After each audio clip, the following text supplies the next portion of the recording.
Situé au sud-est du centre-ville rennais, ce grand quartier s'étire sur la rive gauche de la Vilaine, jusqu'au périphérique vers la Prévalais. Sur cette bande se succèdent à l'est, côté place de Bretagne, boulevard de l'ATA, le quartier de la Rotonde, Redon, puis la Mabilais à l'ouest. Clenay et au sud, la Courouse qui poursuit sa construction. Côté Rotonde-Inkermann, Rennes était une ville de garnison.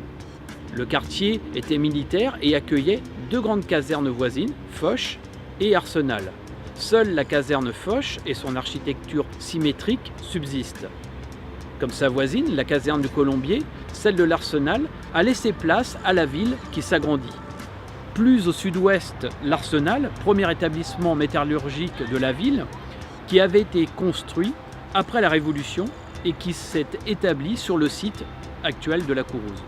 Le centre industriel d'armement va asseoir sa réputation par la maîtrise de son usinage de douilles métalliques et de munitions. Côté Clenay, à l'origine rurale, dans les années 50, Clenay est une cité d'urgence. Ceci fait écho à l'hiver 54 de l'abbé Pierre. Au fil des années, sa mauvaise réputation originelle, accentuée par les célèbres bandes de Clenay, a disparu. Dans les années 80, la construction du nouveau Clenay, de la clinique de la Sagesse, puis du centre commercial, ont contribué à renouveler le quartier.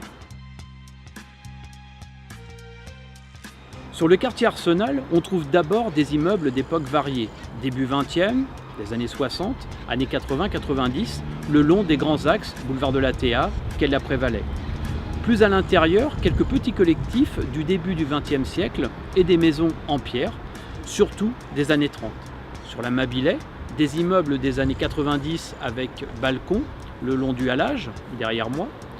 Sur Clenay, on retrouve son histoire, des grands collectifs des années 60 au centre et des plus petits collectifs modernes des années 80 au pourtour du boulevard de la Guériney, côté clinique de la Sagesse.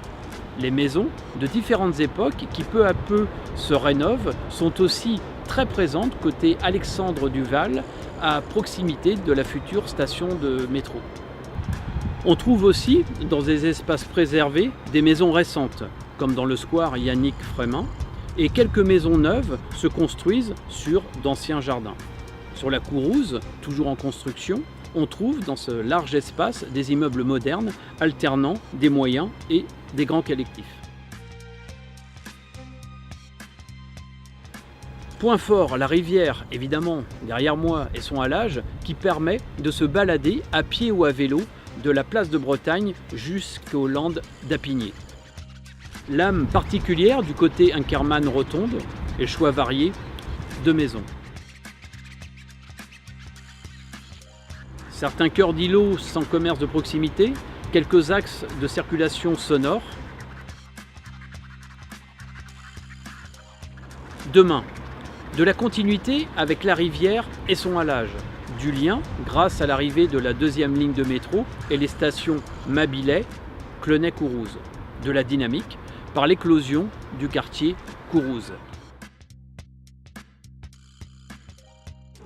L'emblématique tripode de l'immeuble de la Mabilais, rénové par le groupe Legendre, tel un engin sidéral tourné vers l'espace, que vous voyez sur la gauche de votre écran, ici.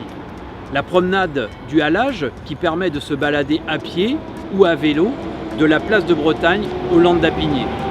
La passerelle de Clenay qui permet d'enjamber la rocade pour s'aérer vers la Piverdière et encourager les joueurs du Stade Rennais pendant les entraînements. En bord de Vilaine, ce quartier varié va encore s'ouvrir grâce à la deuxième ligne de métro.